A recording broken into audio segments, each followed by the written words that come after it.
Hello and welcome to episode 328 of the Mark and Me podcast. As always, I'm your host Mark.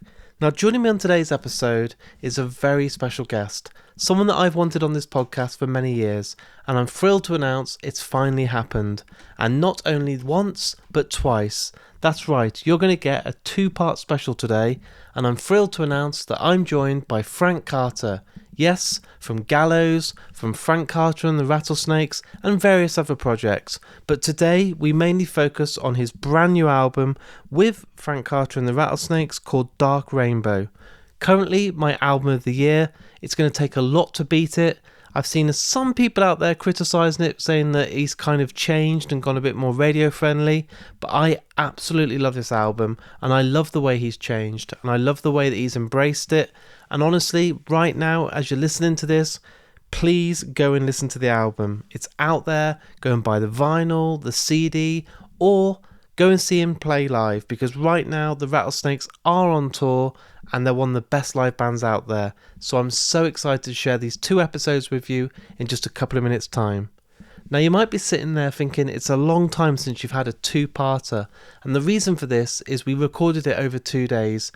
As always, stupid little gremlins sometimes get in the way and your internet can cut out or have problems, and this happened. Frank was based in a hotel on day one, the reception wasn't great, the Wi-Fi kept cutting out, we did the best that we could, but we realised we had something special. The chemistry was great, we had been talking like we'd been old friends, and there was no way I was just going to let that be. So on today's episode you hear kind of 20-25 minutes just before it cuts out, and then you can listen to the next episode, which is another almost hour, which is the second day, and for me might be the best interview that I think I've ever done on Mark and Me. A huge statement, but hey, have a listen, I think it backs it up.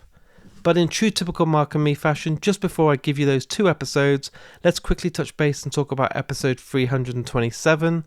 It was only a few days ago it came out, and I was joined by Jack from another amazing band, Dead Poet Society. A huge thanks to the band and Jack for sharing it, for all the people that jumped on board and listened. I really do appreciate it, and it was great to see it doing some incredible numbers. But today, I really mean this, it's something very special, and I really just want to get to it. So here's part one of me and the amazing Frank Carter.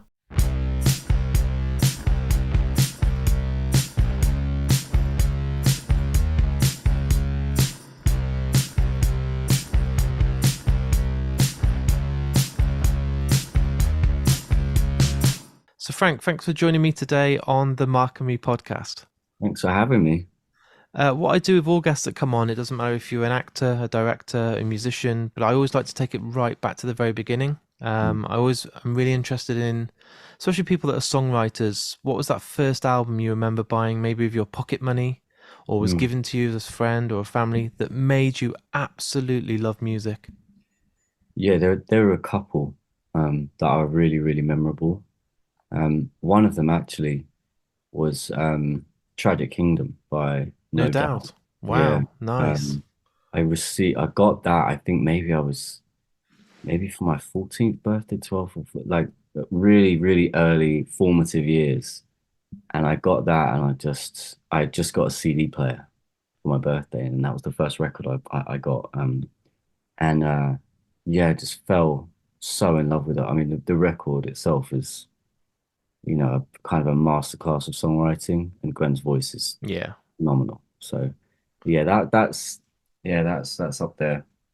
That's a really fun memory, actually. Like, cheers for that. I'm gonna go listen That's to a that. good one. And I saw they just got announced for Coachella, so I was like, fuck, like I really hope they now do like a whole festival circuit or UK tour or something, because I think I saw them at Wolverhampton about 20 years ago. And obviously she's been very successful in her solo career since, but they were so tight, and the production, everything of that record and everything still sounds absolutely crisp. They're an incredible band. If any of them are listening, please take us on tour. Yeah. That'd be a Can I dream take come true. 10% if they do this next week now and announce you on their world support for the UK? Yeah. That's great. That would be unreal. And was there another album you said? I mean, at that age, you always buy those albums, don't you? Like £13 of your pocket money, or you've saved up, and you treasure them. You make sure that you get that value out of it. The first one that I remember bunking off school to go and buy. And there had been many before this, but this one was I was excited to get it. Was White Pony by the Deftones. One of my I left, favorite albums ever. yeah, mine too, man. And I left school early to go walk down and get my copy. And I remember when I got there, I had had a cassette of it. My friend had had a cassette that he managed to get like smuggled over from America. And it had this incredible song on the end of it, um, which was turned out to be like Back to School. Yeah. And, on the UK version, it wasn't present. We were shortchanged. We never got We, it. it was criminal. One was an opaque red CD, and one was a black opaque CD. So two dual cases, and the instead of a track listing, they just had the numbers, the track times. And I said to the guy, I was like, which one do I get? And he said, I honestly don't know what the difference is. So I bought both. Um, and neither of them had this track. And I was like, so then I had obviously had this CD, but I had this cassette that just became like kind of like the holy grail of music at the time amongst my school, and was just getting copied and copied because I had this one song that no one else had. But yeah, they're a phenomenal band. Terry Date's production on there, the drum sound, everything about that record it's my favorite Deftones album, and it changed for me. That was the reason I then started listening to Korn, Limp Bizkit, Yeah, getting into new metal, and then getting into all the bands like Papa Roach. But then that led to bands that evolved like Thrice and Biffy Clyro, and yeah. it's all because of White Pony. Like that genuinely changed my whole life. And then when I went to see them live, seeing Chino, I was just like, that's the greatest frontman ever. Like just He, incredible. he's just like he's a forever inspiration, but every member of that band is a pure character, and Yeah. they're so.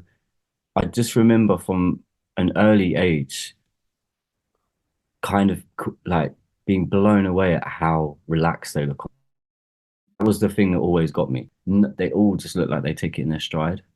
I saw them at Kentish Town Forum 20 years ago, and Wow. it was amazing. It blew like me and my brother went. It blew us away. And then a couple of years ago, they did a 20-year reunion at Kentish Town Forum, and Oh, it's it the was only just after time. download, wasn't it? Yeah, on Yeah, that Monday.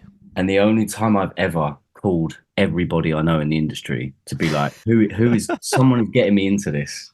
I don't care who, I don't care what I have to pay, like someone. And my really good friends sorted me out, Andy Coppin, bless him, and Cam, they got me in. And I was upstairs on the balcony watching, and I heard them start playing Be Quiet and Drive. And I honestly don't remember what happened, but I just next thing I knew, I was topless in the mosh pit, just having the time of my life. Like it was great. Feeling like you're 20 years old again. Yeah, yeah, not the next day. Unbelievable. I mean, what I love to know about live music is where it started for you. So I was very lucky. One of my first gigs was at Wolverhampton Wolfram Hall, and I got to Mm, see Green Day, and my parents dropped me off. amazing. Um, it was the Dookie tour, Wow. which shows my age. I'm 41 now, but my parents dropped me off and were like, there's one condition, like you go to the gig, because I'm only about 12 or 13, and we'll Mm, pick you up bang outside here. You don't go off, don't yeah, they were very, stranger danger. yeah, I walked in and I think they started with She or Basket Case or something. And honestly, dude, like I couldn't believe there's three people on stage. It was yeah. genuinely life changing. And I was like, I want to be in a band for the rest of my life. I just want to be like Billy Joe Armstrong. Like, Mm, this is unbelievable. And yeah. those were the days when you'd save up body pocket money, you'd listen to the CD, you'd read the lyrics, you'd smell the inlay. And I was The wondering art if there was was a live experience for you that started it that was as cool as that, or if, are you going to be honest, and was it an embarrassed one?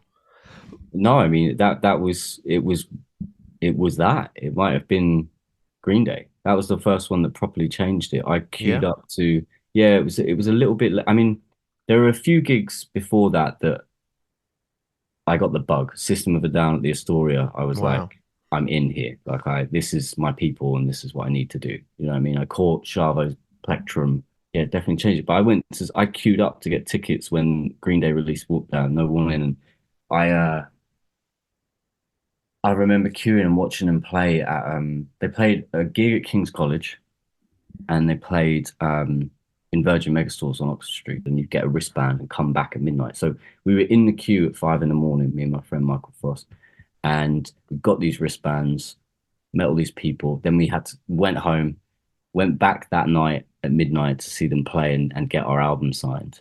And I remember them playing an Operation Ivy song, and that's what changed it for me. So you were talking about Virgin Megastore, and obviously those are the good days when people used to queue up for records, and the Yeah, exclusive of like being dedicated to buy the album on release day and then get those wristbands, which I think more record shops should do. I know people do in stores, but I just miss those days of people queuing up on like a Monday morning to try and get that album before anyone else. literally, I was there. I must have been there at 5:30 a.m. sat on Oxford Street, just waiting patiently for my chance to go in and see the guys, you know. And it was, yeah, it was great, amazing. So was that kind of enough for you then to say, I know obviously your music background has been a couple of Mm. bands before you and the Rattlesnakes, but was that your first taste to then want to do it yourself? Or was it later on at college or, at school bands? How did it work? Because most people I know were in school, like Battle of the Bands, doing covers Mm. and all this sort of stuff. Did you go down that route or was it a bit later on or? No, I was in bands at school. I never studied music. No. I couldn't play an instrument. I can barely play instruments now, just getting to grips with the piano at the moment. But I was always a singer. My gift was the courage to just go and perform and just be wild, you know, on stage. And um, so I had a few bands at school. That was around that time where we were bunking off school to go and see bands and just immerse ourselves in it. You know, that was the heyday of the Mean Fiddler and the London Astoria, Yeah. which were still two of the greatest venues to have ever existed. And the amount of bands that I've seen there, you know, I remember being in Kerrang, um, like facing the crowd at a Papa Roach gig. How cool is that? Like, yeah, it's wild, isn't it? I remember going to see Linkin Park's first ever show in the UK. I was a Oh, member of their wow. street team, and I went to see them, and they played in King's College upstairs. And then fast forward, like, you know, 15 years later or 10 years later, and I'm playing there with Gallows, and remember walking in and just thinking how surreal it was that to have been there as a fan and to meet the band and see that, and then to be playing there and like jumping off the speakers and having the Isn't it time of weird my when you life. say the words? It's so fucking weird. I went to see Empire State Bastard a few weeks ago, and I was talking to Simon Neil, and I first started listening to Biffy Clyro probably 20, 25 years ago now. Shows Mm, my age again, but they had the street team, and you were really lucky to be yeah, part of this like group that would just go out and give flyers and put posters up and before the show give out these things. And that's, again, it just seems like, I know obviously Facebook and Twitter and Instagram's the way to get the mm, word out there now, but the hardcore fans had that opportunity to be up close with the band, yeah. help them out personally. It was such a nice touch. I think it's so missing, you know, Yeah. really do. And we're really lucky. We met this amazing woman called Sarah Rosser who was part of a Biffy street team. You know, Yeah. we met her when we played with Biffy Clyro in Toulouse. Um, she was just after the show. She just hung out and said, "Oh, that was amazing." You know, we got chatting and gave her some records, and she quickly became like a really like powerful presence to our band and formed this little group called the Snake Pit on Facebook. And that they do the work of a street team, really. You know, it's really difficult because I don't believe like digital marketing's enough. No. I think it's such a passive, and it just never feels like what music was to me. It never feels exciting enough. And so I'm forever grateful for Sarah and everyone, Aaron and everyone in the Snake Pit who have taken that love for our band and made it tangible. Yeah. You know, like I've got it somewhere. It's in my pocket somewhere, but yeah, literally. I met her yesterday and she gave me a pin badge that literally just is engraved with the Snake Pit in our How dark cool is rainbow that? font. And yeah, I just I think I it's a lost art. I miss people at like uni shows doing a little fanzine and just yeah. it just being a printed out thing that people don't just click and read and delete. It Mm, really felt like a homegrown, organic, from the heart. You know, a street team is because people want to give up their time to help promote something they love. And that beats Absolutely. any fucking Instagram story or Facebook, little video. Yeah, it's got nothing at that point. It has so little to do with capitalism. It's Yeah, got so little to do with how much you can afford and paid promotion. And it happens because people love your band and because your music has mattered to them and changed their life. And yeah, that's why they do it. They know that like those problems aren't exclusive to them. And if it's resonated with them, it can probably resonate with someone else. And so it's such a trip for me because I always feel like I'm in one of those old bands. Like I feel like my band is like is 30 years old, and still has that mentality. Um, so it's always I was on the 311 street team. Do you remember that funk metal band? yes. I was on their street team, and I remember going on message boards like GeoCities and posting a tag to the album saying this is coming, and I got sent a signed copy of their album From Chaos. I couldn't believe it. I was like, this is insane. Like this works. Like, and that was how it was. That was back in the day when they were really, really you were in touch with the band and it was the access, Yeah. having that access. There Just didn't feel like a barrier between you and the fact that you could, you're not paying meet and greets, you're not paying um, extra on a ticket to go and then meet the band. They're happy just to let you into the sound check or just, Simon Neil, I told him how much it meant to me. That team they do is a lot of work and they worked very hard behind the scenes, but look where they are now because of it.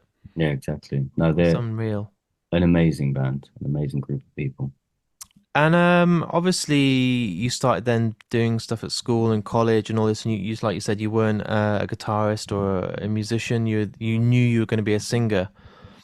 I've always wanted to be a singer, but I know I can't sing. So I was a guitarist in a band and a bassist. We had some success. We got to be on Radio One and play Enemy Tour and stuff like that. But I never got the confidence to be a singer. And I always think to myself, how do you fucking do it? How do you do it on the days when Yeah. you really don't feel like it? I mean, I've seen you at Download, I've seen you at your own shows, I've seen you at festivals, and you always turn it on. You always push that button of, I'm going to fucking make sure every single person in this room moves. I'm going to make sure everybody has a good time.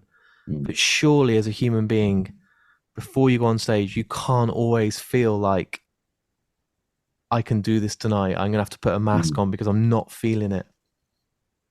Yeah, it's that's a difficult question because it is hard. It's not always it isn't always easy to go and switch on like that.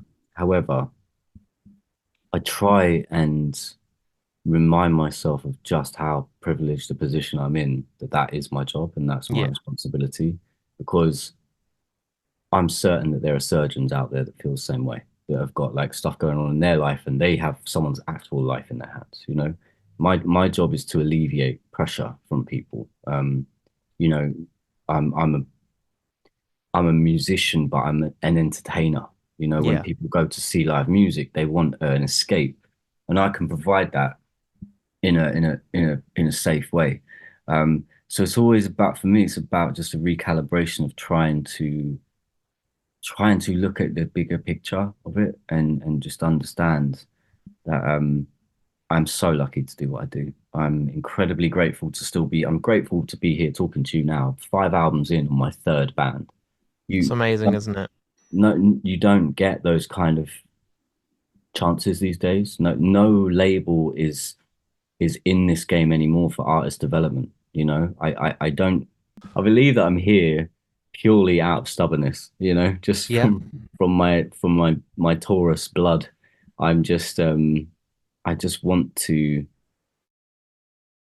win, and I've got more to give. It's really interesting. I was thinking this morning about, I don't know why it popped in my head, but I was thinking about the 27 Club, Yeah. and just how far on from that I am now. I'm 30 and I'm going to be 40 in April.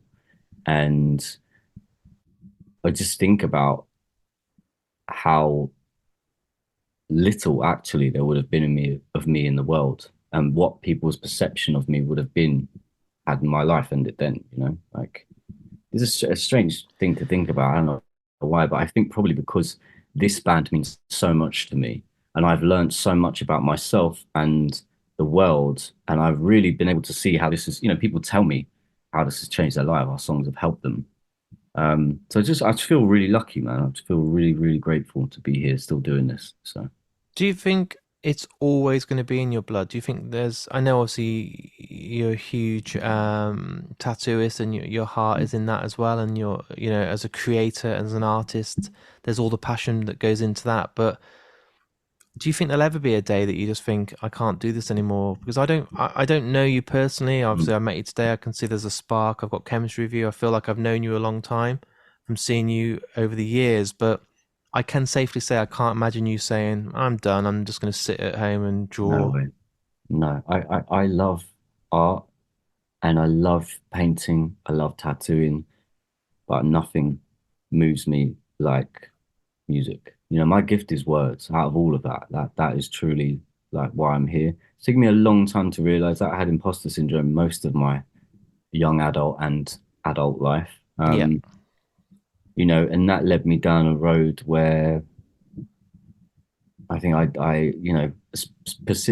particularly through the pandemic when I lost that immediate ability to connect with people and the immediate ability to vent, the release that was shows.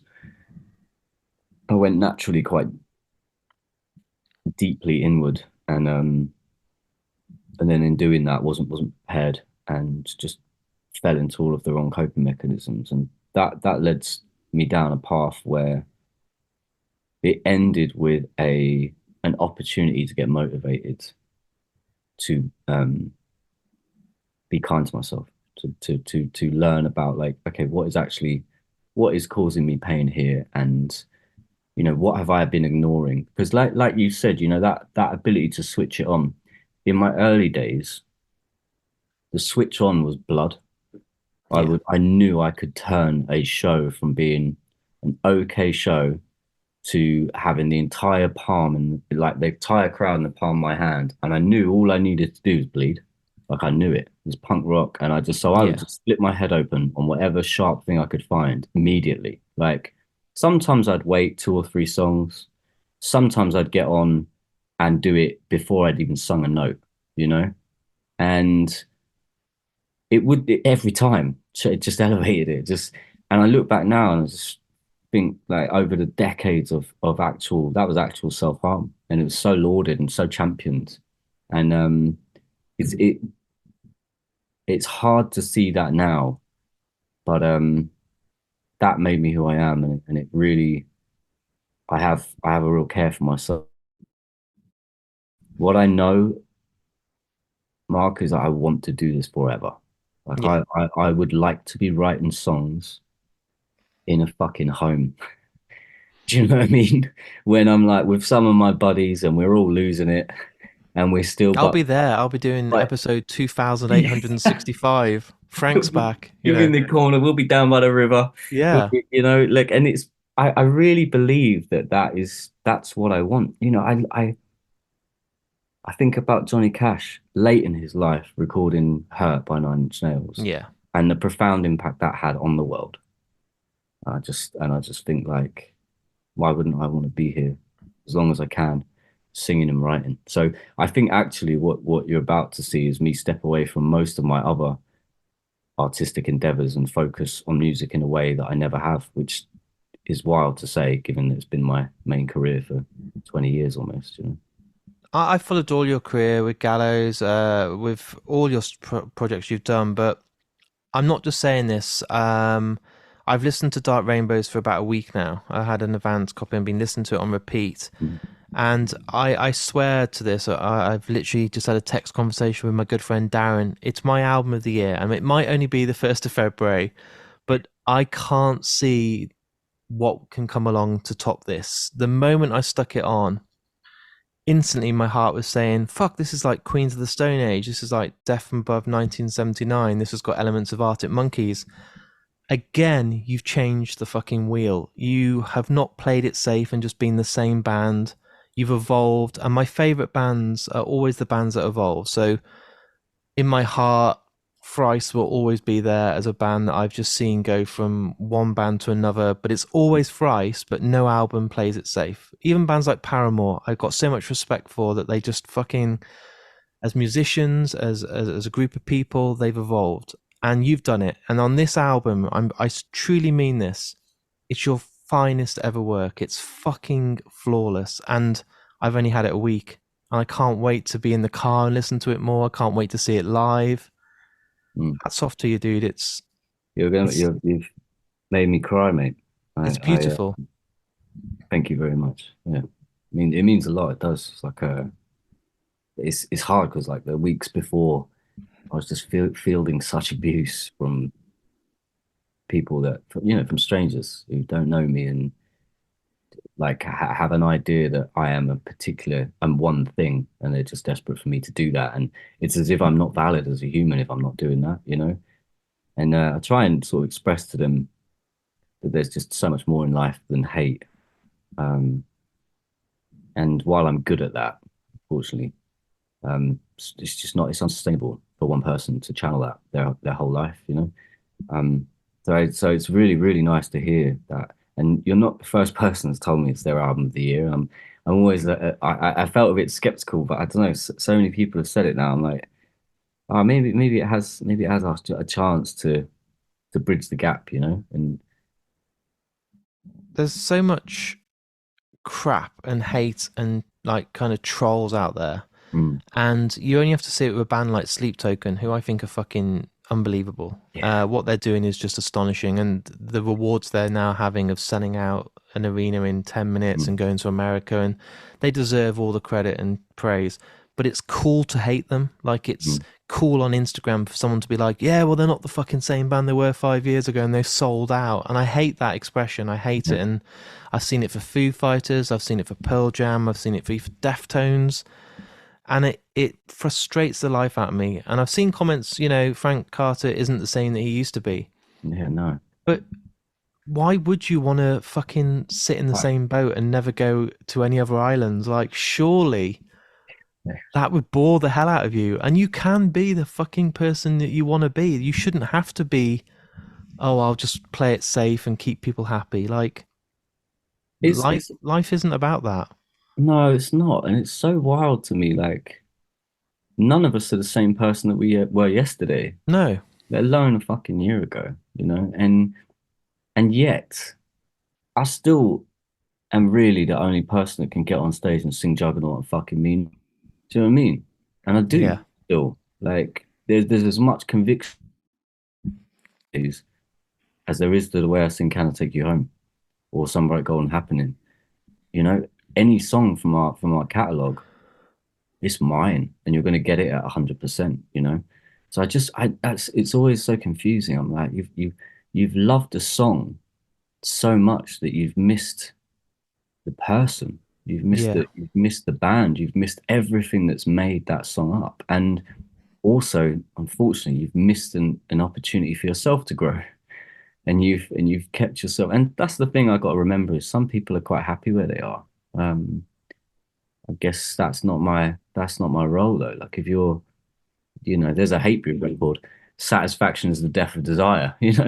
Like I always come back to that record by Hate Breed, and I just think, man, they really fucking nailed it with that title. Amazing. But I mean, you're not going to be experiencing the same emotions at nearly 40 that you were when you were 18. You're not going to be writing a song about writing a girl at college a love letter, are you? Like, life Mm, changes, experiences change, you grow as a human being.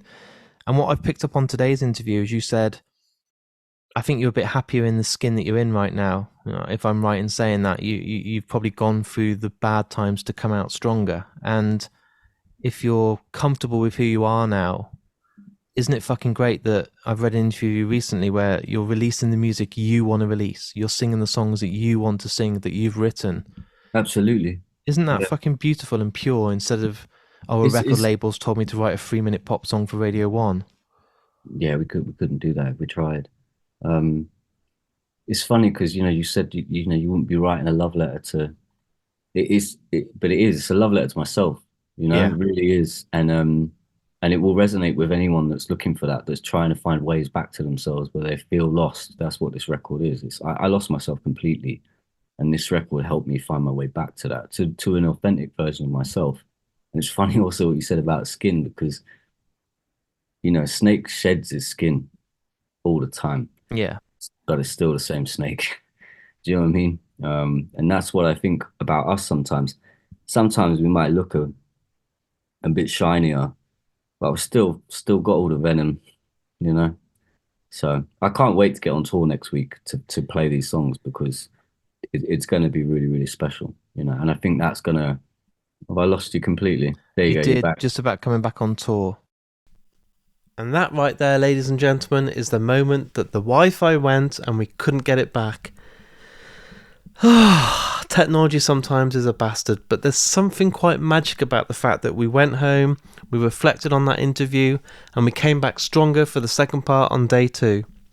Now, what I'm going to do now is, instead of doing my usual talking about the website and sharing the episode, I'm going to say, please just hit play and listen to the next part of this podcast, because it's very, very special. It's there for you now to listen to, episode 329, and it's part 2, almost an hour.